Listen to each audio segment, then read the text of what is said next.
Hi! இன்னைக்கு நம்ம பார்க்க போறது வெள்ளை பூசணிக்காய் தான் பார்க்க போறோம். இந்த பூசணிக்காய் வந்து பார்த்தீங்கன்னா, எங்க வீட்லயே வந்து வளர்ந்துருந்துச்சு. ஸோ, அந்த செடி வந்து நான் நெக்ஸ்ட் வீடியோல காட்டுறேன்.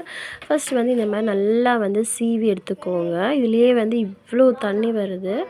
ஆ இந்த தண்ணியுமே வேஸ்ட் பண்ணக்கூடாது. அத அப்படியே எடுத்து வச்சுக்கோங்க. நீங்க வந்து மிக்ஸியில அரைச்சீங்க அப்படின்னா, உங்களுக்கு தண்ணி இந்த அளவுக்கு வராது. உங்களுக்கு ஃபில்டர் பண்ணுறதுக்கும் கஷ்டமா இருக்கும். ஸோ, அதனால இப்பயுமே வந்து கண்டிப்பா சீவி தான் எடுக்கணும்.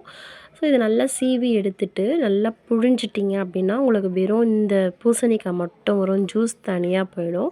ஸோ, அதையும் எடுத்துட்டு கொஞ்சமா நெய் விட்டு, அந்த வந்து நல்லா அந்த நெய்யில வந்து கொஞ்சம் அந்த முறுமுறுன்னு வரும் இல்லையா? ஸோ, அந்த ஸ்டேஜ் வர வரைக்கும் அந்த அதாவது ஈரப்பதம் வந்து ட்ரை ஆகுற வரைக்கும் கொஞ்ச நேரம் வந்து அப்படியே ஃப்ரை பண்ணிட்டே இருங்க.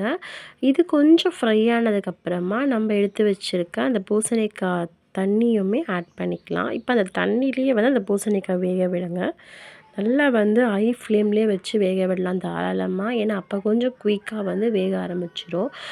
இதில வந்து பூசணிக்காய் ஸ்மெல் வரும். என்னதான் நம்ம செஞ்சாலுமே பூசணிக்காய் ஸ்மெல் வரும். சில பேருக்கு வந்து பூசணிக்காய் ஸ்மெல் வந்து பச்சை ஸ்மெல் மாரி வரும்.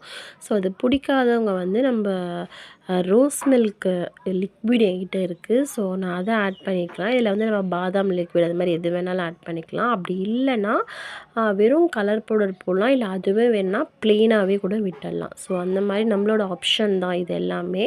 இதுக்கப்புறமா இந்த தண்ணி நல்லா ட்ரை ஆனதுக்கப்புறமா கொஞ்சமா வந்து நெய், கொஞ்சமா ஏலக்காய், கொஞ்சமா முந்திரி இது எல்லாம் போட்டு நல்லா மிக்ஸ் பண்ணுங்க.